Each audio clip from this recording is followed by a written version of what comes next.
What should someone think about if they're struggling financially right now, or they feel like they've been struggling for many years, and it feels like they're just surviving week after week, month after month. They're not sure how to get to that kind of sense of freedom for at least a 6-month runway or beyond. What should they start thinking about? Do you know what you've just described? I believe the majority of people are living that way. Yeah. The majority. Now that's rather sad, but I think it's true.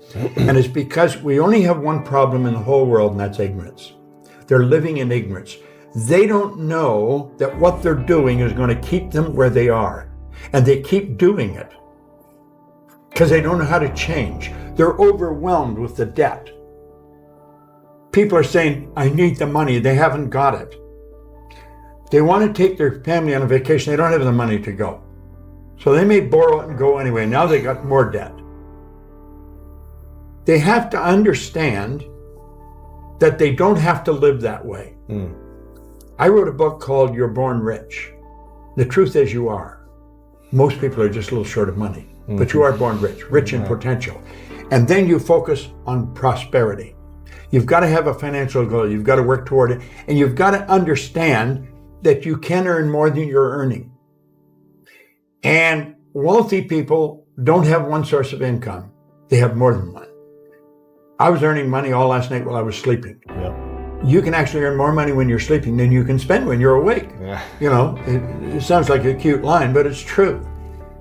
There's no end to what we can earn. If you are not getting information from someone who is already wealthy, then you're probably getting information from the wrong people. Most people ask their brother-in-law, or the guy next door, or the girl they know, how do I earn more? Hell, if they knew, they'd be earning it. They don't know. And most people talk to people that don't know. Carlyle put it very well. He said he did not believe in the collective wisdom of individual ignorance. And that's where most people are getting it from, people that don't know any more than themselves. I was on the fire department in a suburb of Toronto, and there was a man near there who became a friend of mine, Ray Stanford. He gave me a copy of Think and Grow Rich, and he said, Bob, if you do exactly what I tell you and read this book every day, you can have anything you want. Well, I mean, I was unhappy, I was sick, I was broke, and you can have anything you want. I thought it was nonsense. But he said something else. He said, listen, my way's working, yours isn't. He was happy, healthy, and wealthy. The guy always had money on him. And big, healthy guy. And he said, you're unhappy, sick, and broke. So he said, I must know something you don't know. Why the hell don't you do what I tell you? And so I started to do what he suggested. And he said, what do you really want? Well, all I wanted was some money. I was earning $4,000 a year at the time, and I owed $6,000. If I had paid everything I earned for 18 months, I would have just broken even. Wow. It was an impossible situation. And he said, listen, write what you want on a card. Now, I got a gold card in my pocket. I've carried one ever since. He said, write what you want on the card. You can have anything you want. So he said, what do you really want? I said, I want some money. So I wrote that I wanted to have $25,000. And now, if I had got together all the people I know, or knew at that time, and put all their money together, we wouldn't have come up with $25,000. We probably wouldn't have come up with $1,000. I mean, it was an enormous amount of money. It was nuts. So I wrote that in the card. He said, you got to read it every day. And he keeps saying, did you read it? Did you read it? So he got me reading it.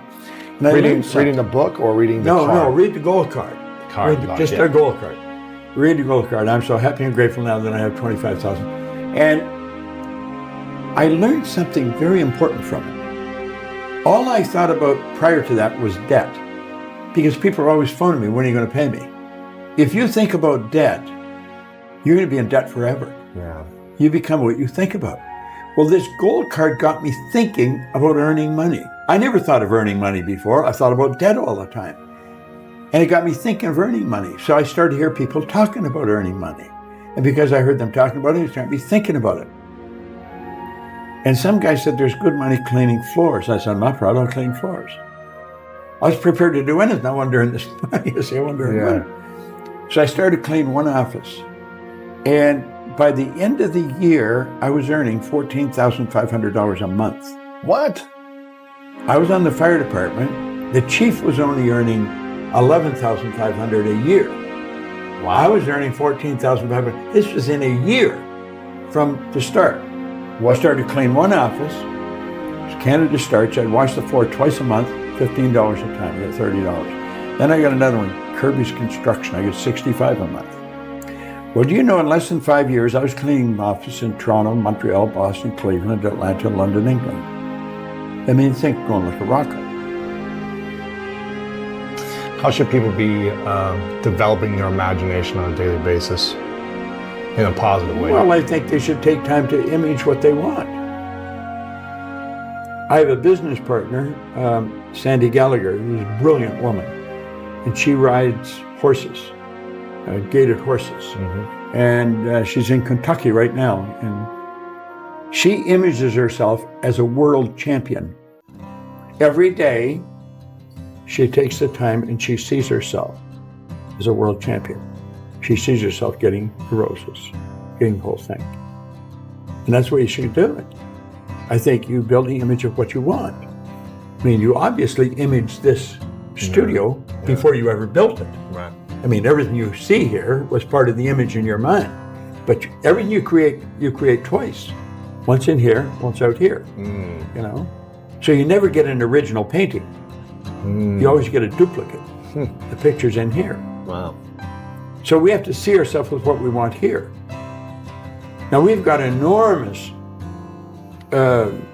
deterrent in our paradigm.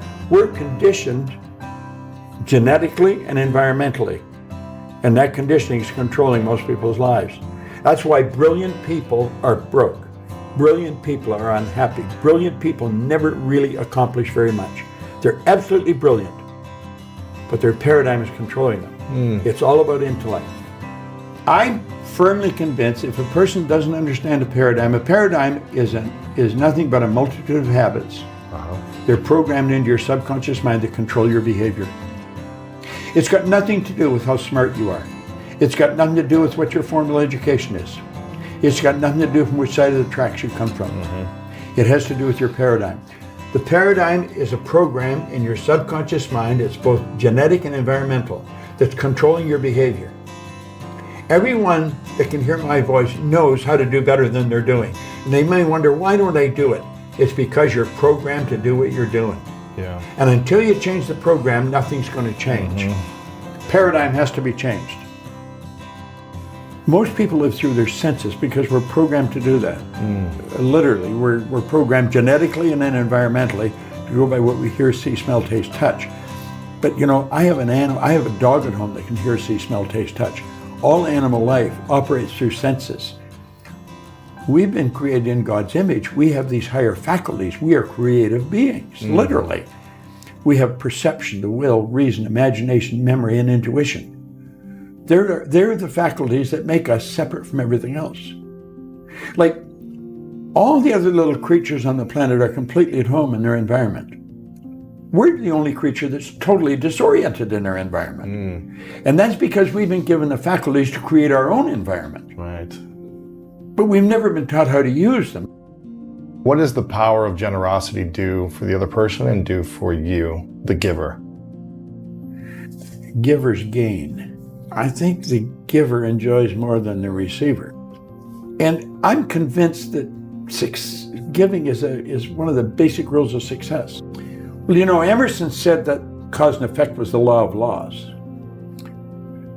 Action and reaction are equal and opposite.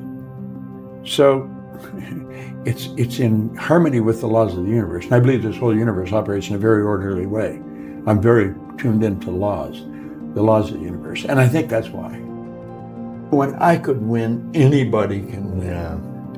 It's just a matter of getting the right information from the right people. I think we get too much information from the wrong people. Yeah. And personal development today is such a well-known thing that for anybody not to be developing themselves personally is rather sad, I think. Yeah. You know? So we have to help them as all we can. Yes. Like, I don't think a person deliberately destroys himself. I think they're misguided. Yeah. They're ignorant. They don't know. Yeah. They're lost.